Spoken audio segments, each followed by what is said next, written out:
다양한 이유로 음식점 창업이 시작됩니다. 고기를 주력 메뉴로 정한 사람은 궁금할 것입니다. 신선한 소고기나 돼지고기를 어떻게 구할 것인가?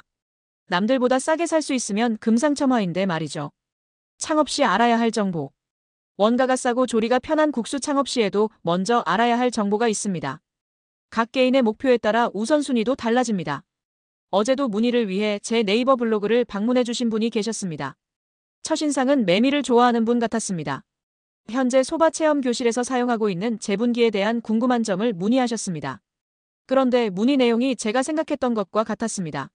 하워스 제분기를 구입하기 전에 품었던 궁금증들이었습니다. 메밀을 주 재료로 국수집을 계획 중인 분들이 모두 그런 것인지, 여하튼 저에게 문의하시는 분들은 메밀과 제분기에 대한 궁금증이 많았습니다. 저부터도 주 재료를 제 마음대로 핸들링 하고 싶어하는 욕망이 있는 것을 보면 다른 분들도 같은 마음인 것 같습니다. 밀가루와 달리 가격이 너무 비싸서 일 수도 있고, 시중의 메밀이나 메밀가루들의 신선도가 마음에 들지 않는 것이죠. 음식점 창업 시 가장 궁금한 점들은 바로 이런 것들입니다. 원재료를 가공하고 보관, 조리에 대한 세세한 데이터 말이죠. 이렇게 작은 정보들이 모여 자신감이 되며 깊이 있는 탐구는 영업이 시작되었을 때 난관에 부딪혀도 헤쳐나갈 수 있는 힘이 되어줍니다. 블로그에 오신 손님의 질문은 이어졌습니다. 순메밀면을 만들 정도의 성능인지, 더 좋은 제분기로 어떤 것을 생각하는지 등의 궁금증을 갖고 계셨습니다. 저도 비슷한 궁금증을 갖고 있었고 좀 더 좋은 제품을 구입하기 위해 많은 제품을 검색했습니다. 그 결과가 하워스 제분기입니다. 사용법과 성능에 대한 이야기를 포스팅했습니다.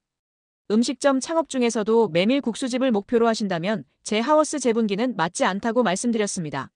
무게는 나가지만 맷돌의 크기가 작아 메밀가루 생산량이 한정됩니다. 또 한 번에 긴 시간을 작동하면 열이 발생하는데 사람에 따라 메밀가루 품질에 영향을 줄 수 있다고 판단할 수 있습니다. 저도 그런데요. 음식점 창업 규모에는 맞지 않는 제품입니다. 작은 빵 가게에서 하워스 제분기와 비슷한 크기를 사용하는 것도 봤는데 아마도 다양한 밀가루 제품을 섞어 사용하는 중일 것이라는 짐작입니다. 음식점 창업 시 얻고자 하는 정보를 가장 빠르게 해결하는 방법은 이분처럼 바로 문의하는 것입니다. 제게 질문 주신 분은 하워스 제분기를 구입하지 않고도 저와 같은 수준의 정보를 얻게 되었습니다. 그런데 많은 사람들이 질문이나 정보를 얻는 것에 소극적입니다. 저는 궁금증이 있으면 제품을 생산한 회사에도 바로 전화해서 물어보는데요. 한 번은 샘표식품에 전화한 적이 있습니다. 샘표 500일 간장으로 찌유를 만드는데 염도가 만들 때마다 약간씩 차이가 나는 것이었습니다. 그러려니 하다가 한 번은 크게 차이가 나서 전화까지 했던 적이 생각납니다. 샘표식품의 고객센터와 통화한 후 대기업의 실수보다 염도계가 이상하다는 판단 후 한 개 더 구입했습니다. 그 결과 약간의 의문은 해소되었습니다. 염도계마다 측정치가 조금씩 다를 수 있다는 결론을 얻었습니다. 요즘 제 관심사는 더 정확한 염도계 어디 없나? 입니다. 히읗. 음식점 창업에서 어떤 궁금증이나 정보를 해소하게 되면 그 다음은 정보를 활용해서 더 생산적인 활동을 하면 좋습니다. 실행에 옮기는 것이죠. 무엇이든 행동으로 옮기게 되면 더 큰 정보를 얻을 확률이 올라갑니다. 아직 궁금증이 풀리 않은 사항에 대해서는 정중하고 빠르게 문의하면 대개는 정보를 얻게 될 것입니다. 여러분은 어떤 창업을 준비하고 무슨 일이 가장 궁금하신가요? 다만 기업 비밀이나 노하우를 전화나 온라인상에서 얻을 수 있다는 생각은 버려야 합니다.